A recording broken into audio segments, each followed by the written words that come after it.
ইউসিসির official ইউটিউবে আপনাদের স্বাগত। আজকে উচ্চারণের পার্ট 2 নিয়ে আলোচনা করব। এখন আমরা প্রথম অংশে উচ্চারণ করেছিলাম অ এর পর অ ভিন্ন অন্য স্বরধ্বনি থাকলে তখন অ কি হয়ে যাচ্ছে? ওকার হয়ে যাচ্ছে। আবার কখনো বলেছি জফলা থাকলে ওকার হয়ে যাচ্ছে, আবার কখনো বলতেছি ক্ষীয় থাকলে ওকার হয়ে যাচ্ছে। কিন্তু প্রশ্ন হলো সবসময় কি এটা ঠিক আছে? আমরা আবার কিছু উচ্চারণে দেখি অ এ রয়ে গেছে কিন্তু অ ওকার হচ্ছে না। কিন্তু অ কখন ওকার হবে না? যেমন আমরা যদি আগের একটা উদাহরণকে চিন্তা করি, যেমন লিখেছিলাম আমরা অভিধান। অভিধানে আমরা উচ্চারণ লিখেছিলাম ইকার আছে অ ভিন্ন অন্য স্বরধ্বনি, এখানে দিয়ে দিচ্ছি অভিধান। অভিধান অর্থাৎ এখানে অ ওকারে পরিণত হয়ে গেছে। অ কিসে পরিণত হয়েছে? ওকারে পরিণত হয়েছে। তবে অ যদি না অর্থে, অ বা অন যদি না অর্থে ব্যবহৃত হয়, কোন অর্থে? না অর্থে ব্যবহৃত হয়, তখন অ কখনো ওকার হবে না। অ বা অন যদি শব্দের আদ্য অ যদি না অর্বোধক অর্থে ব্যবহৃত হয় তখন এটা কি হবে না? ওকার হবে না। যেমন দেখেন এখানে আছে নিয়ম, রাইট? অনিয়ম মানে যেটা কি না নিয়মের মধ্যে পড়ে না, তাহলে এটা নেতিবাচক না ইতিবাচক? অবশ্যই নেতিবাচক, বা না অর্থে ব্যবহৃত হচ্ছে, তাহলে এটা হবে কি? অনিয়ম হয়ে যাচ্ছে কি? অনিয়ম। এখানে কি হচ্ছে না? ওকার হচ্ছে না। কেন হচ্ছে না? না বোধক অর্থে। অনুন্নত, এখন আমরা কি বলবো? অনুন্নত না, এখানে অনুন্নত বলতে উন্নত নয় বোঝাচ্ছে, তাহলে কি হবে? বিদ্যমান থাকবে অনুন্নত, অনুন্নত। ঠিক আছে, এখানে কি আছে? মূল্য মানে যেটা তাৎপর্যপূর্ণ। অমূল্য মানে কি? দুই অর্থে ব্যবহৃত হচ্ছে, যাকে মূল্যায়ন করা যায় না, আরেকটা হচ্ছে কি যেটার কোনো মূল্য নেই। অর্থাৎ নাউযোগ অর্থে যখন হয়ে যাচ্ছে তখন হয়ে যাচ্ছে অমূল্য, উচ্চারণটা হয়ে যাচ্ছে কি? অমূল্য। এখানে অন্যায়, অন্যায় মানে কি? যেটা নেয় না, এখানে নাবোধক অর্থিত হয়ে যাচ্ছে, তাহলে কি হবে? অন্যায়। এখানে অক্ষম, আমরা বলেছিলাম ক্ষীয় থাকলে কি হয়ে যাবে? ওকার হয়ে যাবে। কি হয়ে যাবে? ওকার হয়ে যাবে। কিন্তু এখানে কি ওকার হবে? অক্ষম মানে কি? মানে সে সক্ষম না, মানে সেটার জন্য উপযোগী না, তাহলে এটা কি হয়ে যাচ্ছে? অক্ষম হয়ে যাচ্ছে কি? অক্ষম হয়ে যাচ্ছে। তাহলে সস্ত্রীক। এখানে আমরা সবগুলোতে কি পাইলাম? অ বা অন পাইলাম। দেখেন অ বা অন পাইলাম। এখানে ক্ষীয় অয় যে নিয়ম হয়েছিল ওই নিয়ম অনুসারে অ উকার হয়ে যায়, কিন্তু এখানে কি হয় নাই? অ উকার হয় নাই। কেন হয় নাই? কারণ এখানে অ বা অন দ্বারা না বা নেতিবোধক অর্থ বুঝিয়েছে।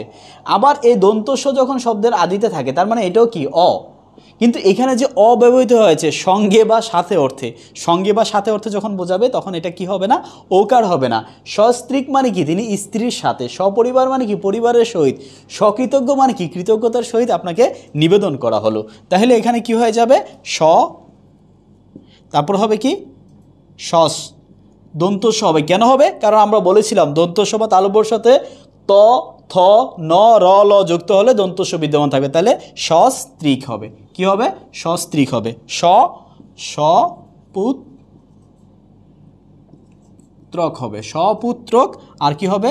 সকৃতজ্ঞ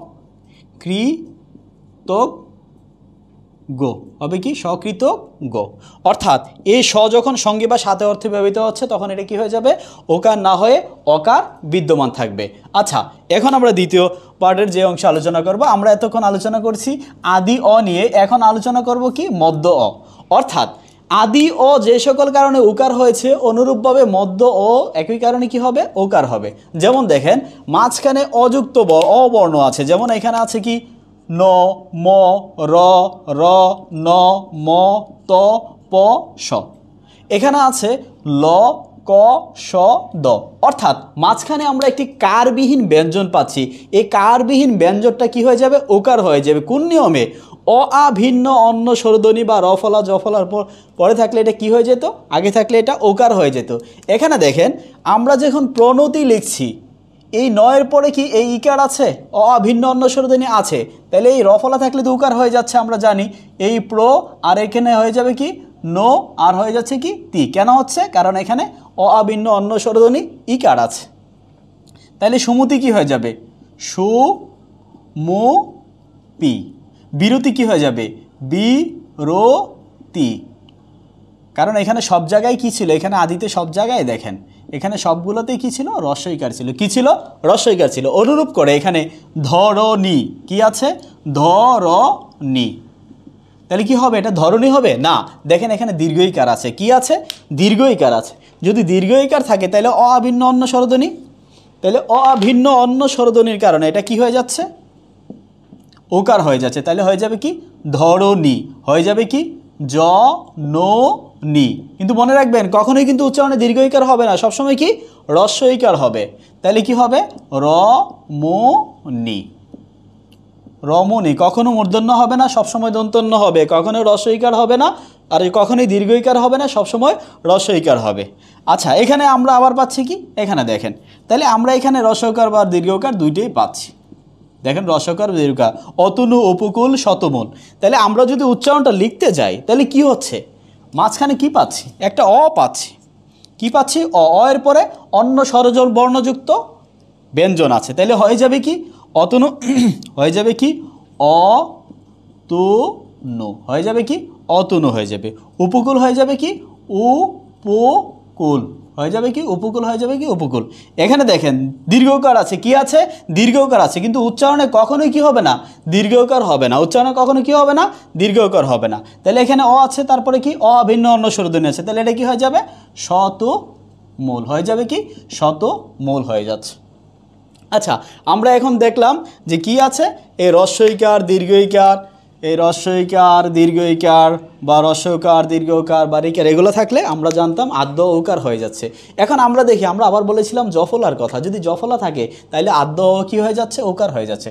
দেখেন এখানে জফলা আছে, প্রত্যেকটাতে আদ্য মানে মাঝখানের যে অ আছে, মধ্য অ এর পরে জফলা আছে, তাহলে আমরা জানতাম আদ্য অ এর পরে যদি জফলা থাকে তাহলে এটা কি হয়ে যাচ্ছে, ওকার হয়ে যাচ্ছে। অনুরূপ কারণে এটা হয়ে যাবে কি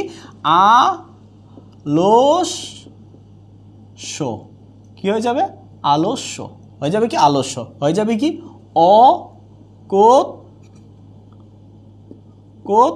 হয়ে যাবে কি অকথ্য, হয়ে যাবে কি অসভ্য, হয়ে যাবে কি অসভ্য, হয়ে যাবে কি অধম্য, হয়ে যাবে কি অধম্য।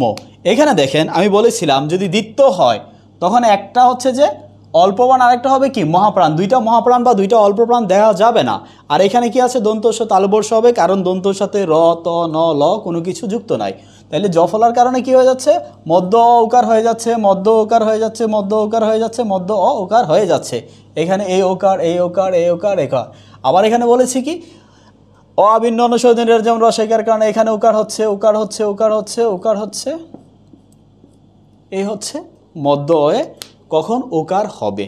তাহলে আমরা জানলাম যে আদ্য অয়ে যদি আদ্য অয়ের পরে যদি অভিন্ন অন্য স্বরধ্বনি থাকে তবে এর অর্থ যদি নেতিবাচক বা না হয় তখন অ না হয়ে ও হয়ে যাবে।